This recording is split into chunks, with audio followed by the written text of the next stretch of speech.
I'm Liz Nead, and I'm the founder of IamLivingBig.org. As with most things, there's a story behind this, but first, the bottom line. I am climbing Mount Kilimanjaro at the end of June. It'll take me about 10 days or 11 days to do it.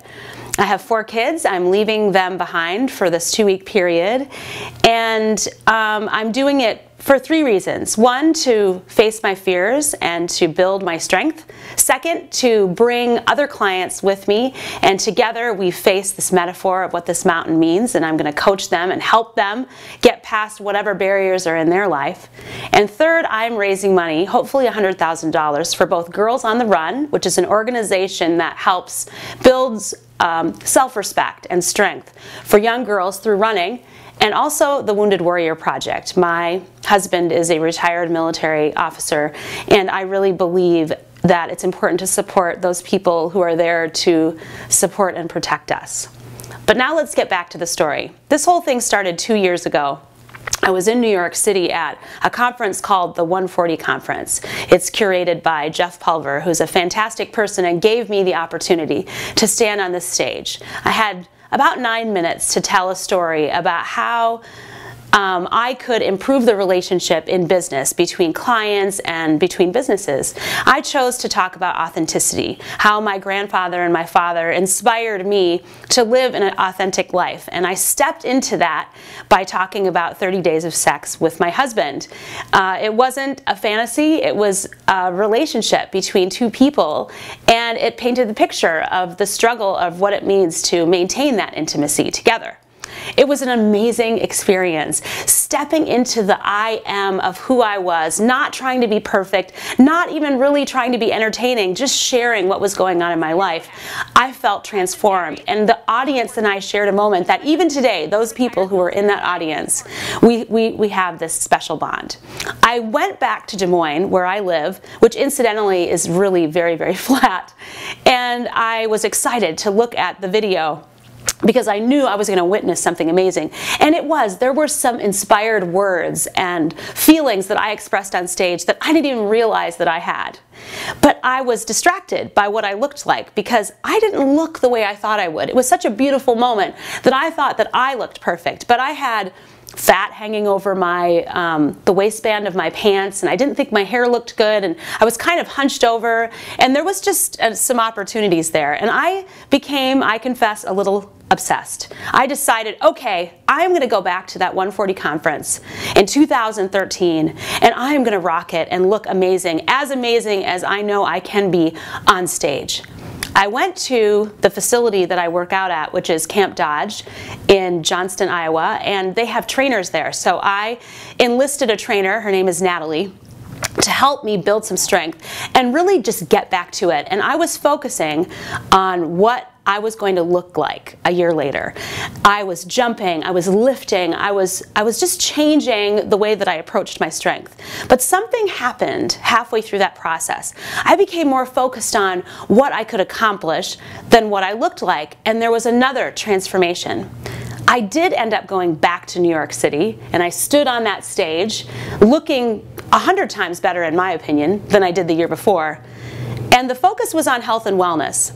Now, I could have talked about what I did to lose weight or the things that I did at 43 years of age. Yes, I was born in 1970, to change what I looked like and to change that relationship with me. I did focus on the relationship with me, and I decided that I was going to step on stage again in authenticity and show everyone what it's like to love yourself. To step into this idea that I am something that is not defined by what I look like. I'm infinite and boundless, and when I step into what my purpose is, I am something that cannot be defined. So I talked about my journey and how my focus changed from looking like something to being something, to finding my inner athlete, to realizing that I'm not over just because I'm approaching my mid-40s. And And I decided to show everyone my stretch marks, the most hated part of my body, personally. Everyone has a body part that they don't like, unless you're a total narcissist. Mine is the stretch marks that I got from my beautiful twins, who are now 18. So I talked about exactly what I'm talking to you about, and then I asked the sound guy to come over and unzip my beautiful dress that had a little bit of, structure reinforcement in there, and I rolled my shorts down and I showed everyone the part of my body that is the least attractive, in my opinion. And I made everyone stand up and cheer for the body part that they can't stand. It was fantastic. Big heads, thick necks, small shoulders, big shoulders, skinny legs, cankles. Everybody was standing up and cheering, and again, it was another beautiful moment, this time celebrating who we are beyond this shell of a body that sometimes defines us. I returned back to Des Moines again, thinking, what is going on here? There's something happening. I need to catch it. It's like the tail of a comet that was going to transform my life. And I thought, I'm going to do something big. I'm going to do something bigger. I felt the desire to inspire and to engage myself and feel what it's like to be in that I am. And so I decided that I was going to make good on a promise that I had talked about with my trainer a year before. I was going to enter the Iowa Game Strongman competition. The Iowa Games is like this Olympic style event. The Strongman competition is where people, burly people, to be honest with you, step into being so strong, pulling Humvees, flipping 300-pound tires, carrying and pulling weights they're really hard. When I got up that morning on the day of that competition, I felt so uncomfortable. I thought, this isn't me. What am I doing? I'm going to look stupid. I'm not even going to be able to make a showing. I had this ponytail. I had this outfit that matched. And I went on into that situation looking around and not seeing a reflection of someone like me, someone with 4 kids. I didn't see anyone who was 43. I was quite a bit smaller than the other women that had trained for this event, because being a little bigger actually helps you. To be honest, all I was worried about was looking stupid. I just wanted to make sure that I didn't look stupid. But there was another transformational moment when I was flipping this 300-pound tire, and my 4 children were standing there cheering me on. And when I went back and listened to the video, I could hear their voices and how urgent and proud they were of me. And I flipped the tire one time and I thought, wow, I can do this. And then all my attention went to that tire, and all I was doing was flipping a tire. I was not thinking about posting anything or who was around me. I don't even know who was around me, what I looked like. It was all about living in that moment and really living, I am flipping a tire.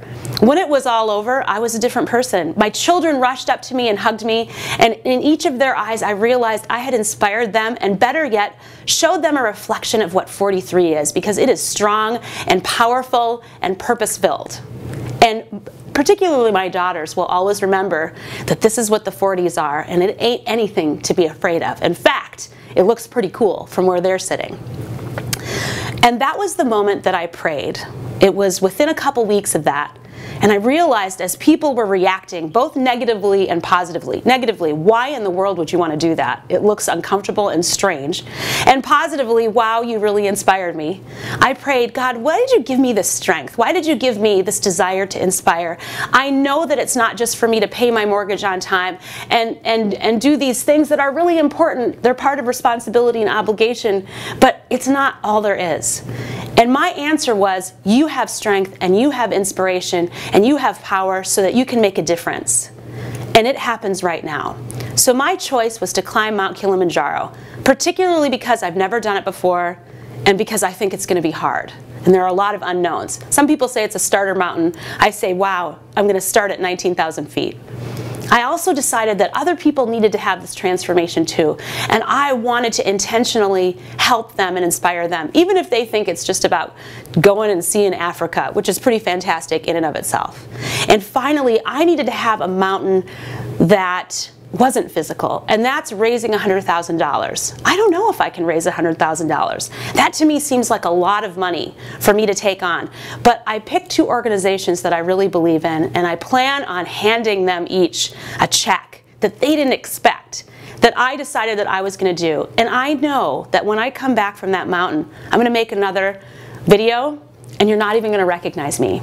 So I ask you to please support me and this mission that I have, this movement about stepping into your I am, to not be defined by the things that we use to define each other, but to connect with your purpose and connect with your inner strength and ask yourself why you are here and what you are meant to do. And all you need to do is, there's ways to do it. You can contribute, you can take the mental exercises, we're posting our workouts out there, we're blogging about both the organizations and our experiences along the way, because there's a lot that's going to happen prior to climbing this mountain. And so I just ask for your support. I ask for your support in any way that you find possible. I appreciate you making it to the end of this video. I hope you were at least entertained and a little bit intrigued. Thanks so much, and I look forward to seeing you on the other side of this mountain.